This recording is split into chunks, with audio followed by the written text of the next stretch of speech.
Well, what a story we just heard from the Gospel of Luke. I wonder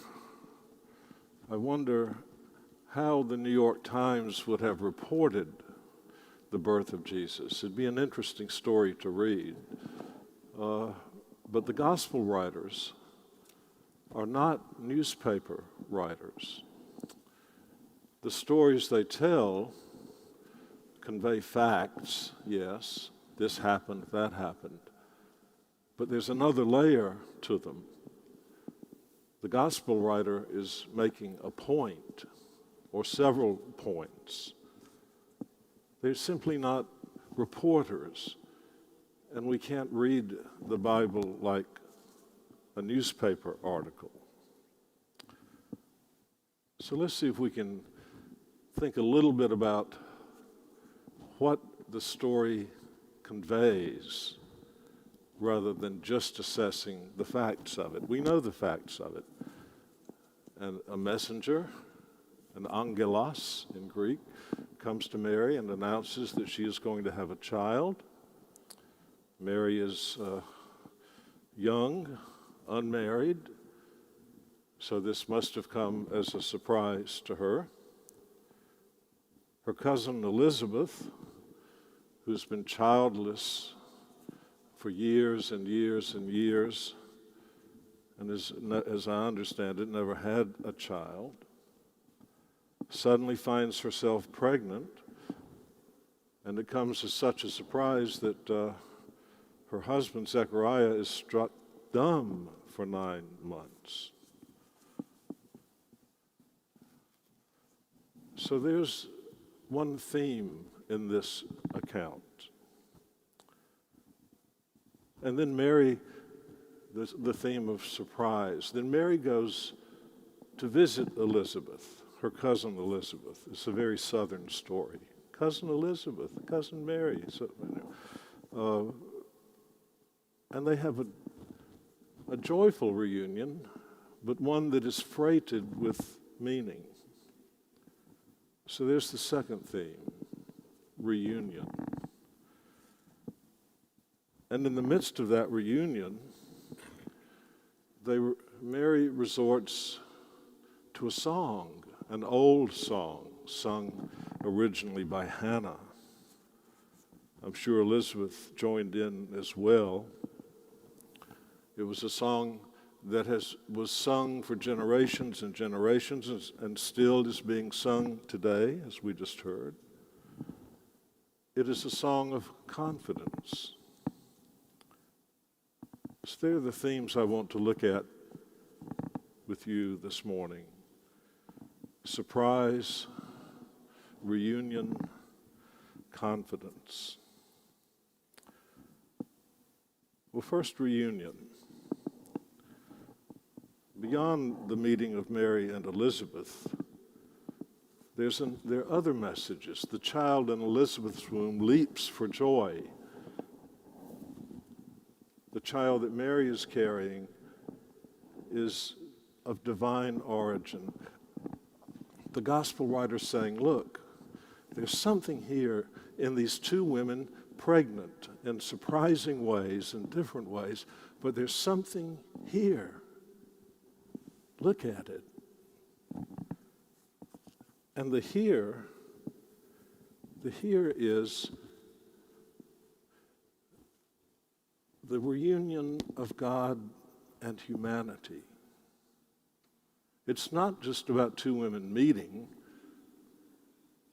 It's about the reunion of God and humankind. We don't know the whole story yet, but the hint is there. Both pregnancies are shocking. Both are surprising. But the divine will is working its way through. So the gospel writer points solidly, not just to reunion, but to surprise. the gospel writer also points to confidence. These two women, in the surprising circumstances they found themselves, expressed a confidence, a trust in God, even though they didn't understand exactly what was happening.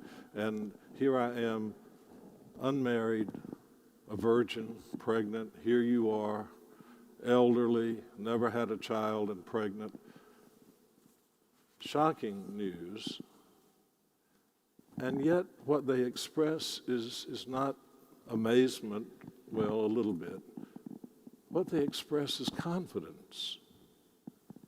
That somehow, they couldn't have told you the story then, but somehow God is working God's way out through these strange events that surround us.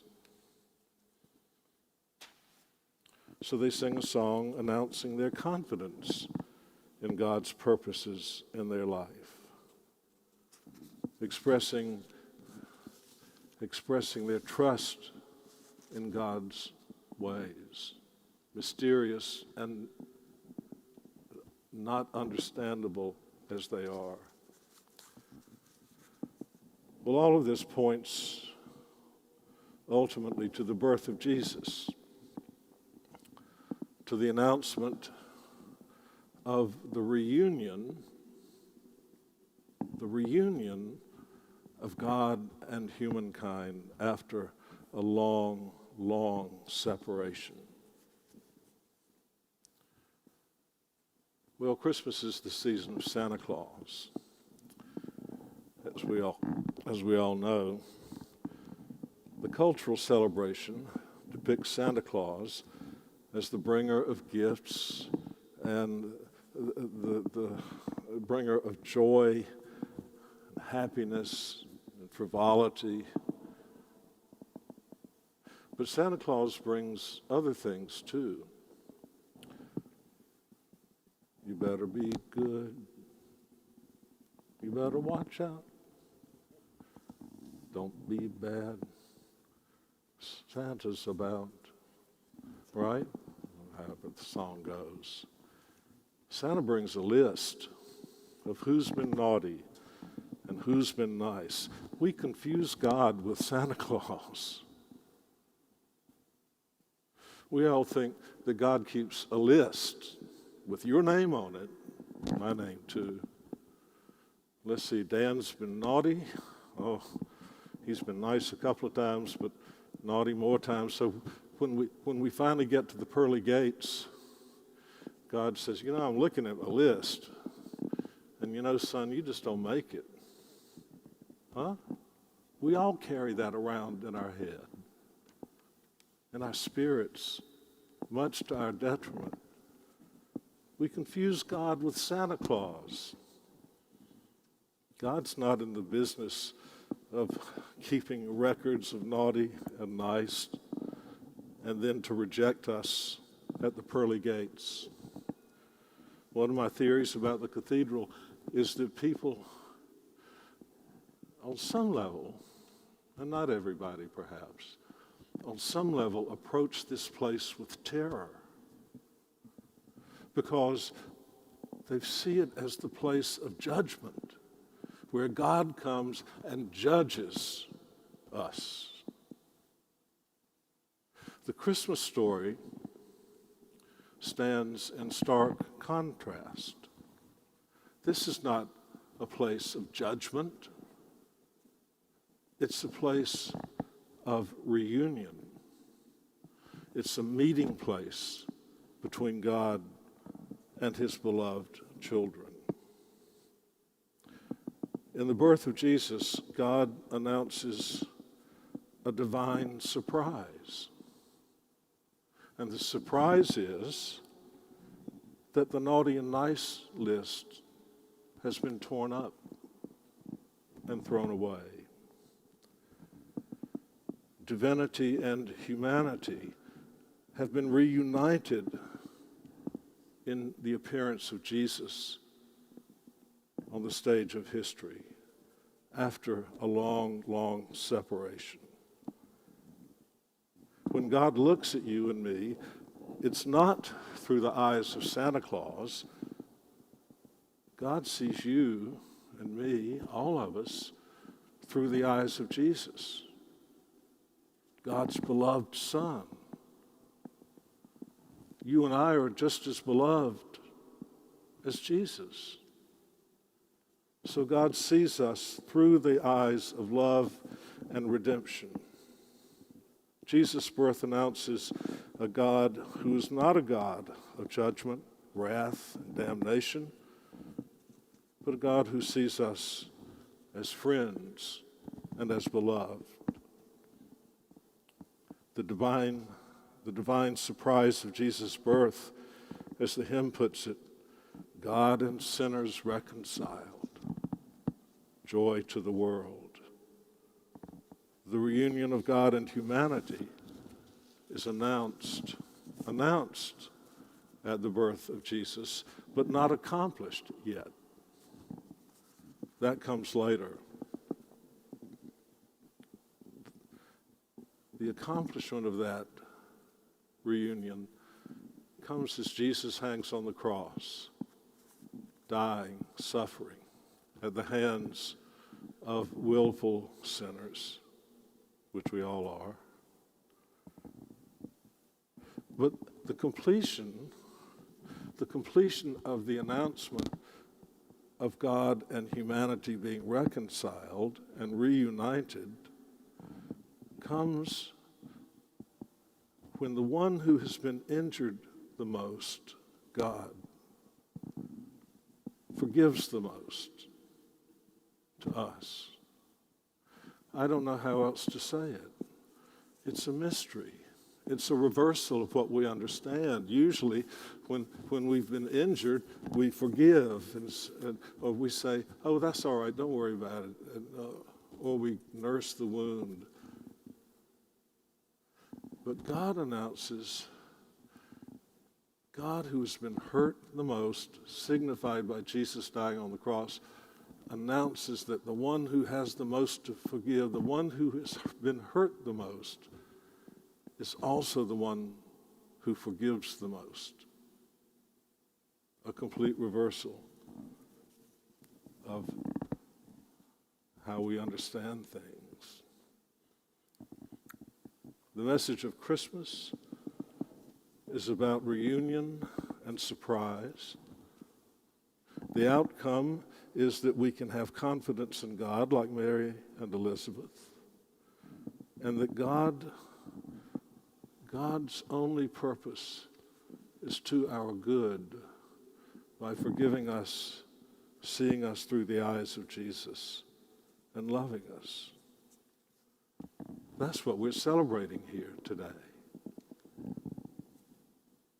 Woody Allen said 90% of life is showing up. And Christmas, God shows up, surprisingly, and in ways that bring reconciliation and hope and forgiveness. The announcement of the divine human reunion comes at Christmas and is completed on the cross. The fulfillment of that, the fulfillment of the birth, crucifixion, resurrection narratives, the fulfillment is yet to come, because God has also promised that in the end,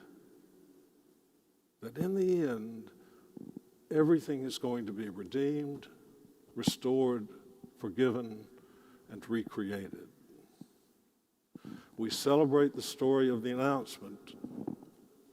We celebrate the resurrection of Jesus, and we await in patience and hope and confidence for the return of Jesus to wrap it all up and to take us home. My soul doth magnify the Lord.